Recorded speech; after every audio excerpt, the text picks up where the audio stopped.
Dua puskesmas yang segera menjadi rumah sakit tipe C di Kota Makassar adalah Puskesmas Batua di Jalan Abdullah Deng Siroa, Kecamatan Manggala, dan Puskesmas Ujung Pandang Baru di Kecamatan Tallo.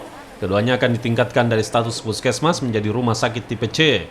Tahun ini Puskesmas Batua akan kembali mendapatkan tambahan anggaran renovasi sebesar 100 miliar untuk tahap kedua, sedangkan Puskesmas kedua, Puskesmas Ujung Pandang, tahun ini akan segera direnovasi dan dibangun menjadi rumah sakit tipe C dengan anggaran awal sebesar 50 miliar rupiah.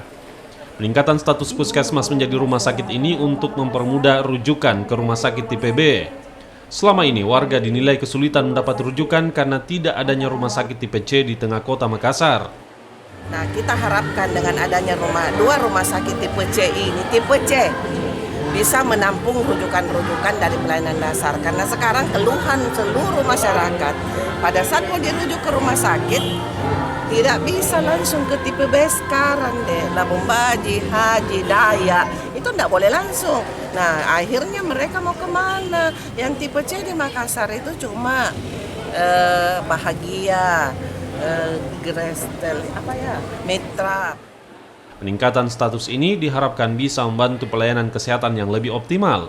Untuk Puskesmas Batua Raya, Dinas Kesehatan memperkirakan akan bisa digunakan di tahun 2020 mendatang. Nila Rustam, Kompas TV Makassar.